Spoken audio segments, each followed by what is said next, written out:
बाबा आप प्रणाम के विषय में बता रहे थे। हाँ। प्रणाम के विषय में थोड़ा कुछ बताइए आप। देखो बेटा, প্রণাম হচ্ছে দু প্রকার का, এক पंचांग एक षष्ठांग।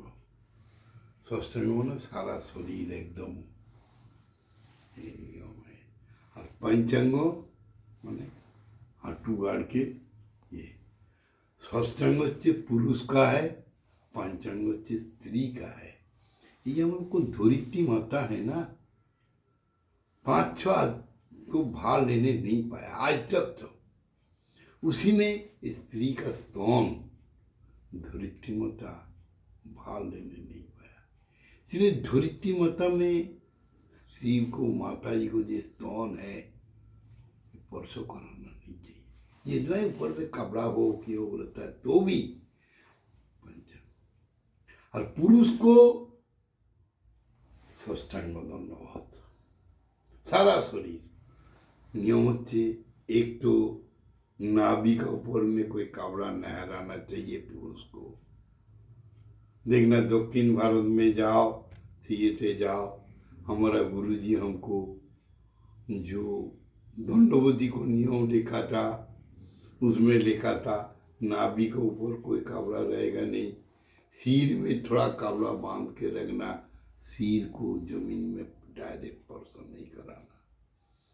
तब प्रणाम होते दो प्रकार को, विधिवत यदि हम लोग प्रणाम कर पाए, गुरु को बोलो, गुरु को प्रणाम सामना सामनी, कृष्ण राम शंकर जी जो भी है सीधा हाथ में रख के, और स्त्री देवता माने जे देवी का मंदिर है ये है, बाएं हाथ से रख के प्रणाम करना चाहिए। ये प्रणाम का नियम है। यदि विधिवत तुम प्रणाम करोगे अवश्य फल मिलेगा। प्रणाम को इतनी शक्ति है, हाथ जोड़ के यदि प्रणाम करो, ये करो, तो प्रणाम का नियम है। प्रणाम को और यदि मन माफिक करो तो नहीं है। आजकल देखता है मैं दंडवती में ऐसे ऐसे ऐसे ऐसे करके दे रहा है, ये ठीक नियम नहीं। जो विधिवत नियम करके तुम यदि दंडवती व प्रणाम करो किसी में, गुरु के घर में, मंदिर में, सब में करो, सिर्फ गोवर्धन महाराज के बोले बोलना नहीं है। प्रणाम यदि विधिवत करो तो उसको फल मिलेगा, ठाकुर जी प्रसन्न हो जाता है। प्रणाम माने देखो, तुम सोच रहे ये ठाकुर जी देख रहा है कि नहीं, ठाकुर जी को स्वस्थ शिरका सत्सु सत्सभाव सौविन सर्वत्व वित्ता दष्टद संगुलम पुरुष सूक्त में है। स्वस्थ सबको देख रहा है, सबको देख रहा है। लाला आज समय नहीं है, बोले ठाकुर जी सबको देखता है। किस प्रकार देखता है, एक कहानी यदि सुनाए, तुम्हारी यदि समय है मैं सुना सके। जी बाबा। समय है तुम्हारा? है बाबा, आप सुनाइए। देखो, एक कम उम्र का राजा था, एक क्षत्रिय, किंतु राजा साहब को जो बापा पापा बा दादू बा बाबा जखन गया तो बोले देखे मंत्री जी को कभी हटाना नहीं चाहिए, और जो भी करो ये मंत्री जी को सुन के करो, पूछ के करो।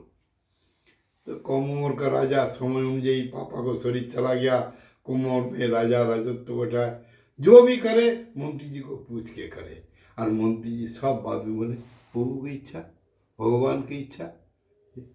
तो एक दिन में बहुत संकट आ गया, बहुत संकट आ गया। तैसे क्षत्रिय राजा मंत्री जी को पूछे, मंत्री जी इसको क्या है समाधान व क्या करना है? बोले प्रभु की इच्छा, भगवान की इच्छा। बोले प्रभु की इच्छा सब बाद में, प्रभु की इच्छा, प्रभु की इच्छा, भगवान को इच्छा। और तलवारी खटाखट खटाखट खटाखट खटाखट। बोले सुनो मंत्री जी व गुरु जी, 7 दिन समय दिया, हमारा 3 बात को यदि तुम ठीक से हमको उत्तर व समझा सके चले से मैं से तुमको गोला काट दूंगा। बोले गोला काट देना, ठीक है जाओ, आज से तुम 7 दिन घर में जाओ, जिससे तुम मुझे। बोले पहले मेरे को जिज्ञासा है, भगवान सबको देखे, भगवान को सवाई के देखे। बोले अच्छा। द्वितीय, भगवान जो इच्छा करे सब इच्छा ही करे। जो है भगवान दिखता है। द्वितीय भगवान, प्रथम पूछा ये भगवान को सबको देखना और दिखाना। तो भगवान दूसरा क्या है? भगवान को साक्षात दर्शन कराना हमको। तृतीय भगवान क्या कर सके वह क्या कर सके? तो मंत्री जी हमने 3 प्रश्न जिज्ञासु सुन के घर चला गया। बहुत कुछ सोच कर सब कुछ हुआ। तो मंत्री जी एकदम बेश पागल हो गया। सिर जाएगा तो कोई बात नहीं है, किंतु एक राजा कम उम्र का छोरा लड़का राजा हुआ, वो जिज्ञासु किया तो उत्तर देने नहीं पाया। तो उनको एक शिष्य था मंत्री जी व गुरु जी को बोले, गुरु जी हम 3-4 दिन से देख रहे हैं आप कुछ सोच विचार में है, क्या बात है? बोले नहीं बाबा, नहीं नहीं नहीं तुम बताओ आज। नहीं नहीं, वो जब खूब पीछे बोले देख राजा मेरे को 3 चीज पूछा है और बोले यदि 7 दिन का भी उत्तर ना दो पाओगे बोले तुम्हारा गला काट दूंगा। बोले क्या क्या? बोले नहीं नहीं सुनना नहीं। अरे सुनाओ तो, तुम सुनाने से क्या नुकसान है? तो जब खूब करे, खूब विचार बोले ये जबरदस्ती करे, तो बोले वही राजा मेरे को पूछा ईश्वर सबाई को देखे व ईश्वर को सबके देखाना। बोले द्वितीय बोले ईश्वर को साक्षात करना, कथा बोलाना। बोले तृतीय ईश्वर क्या कर सके?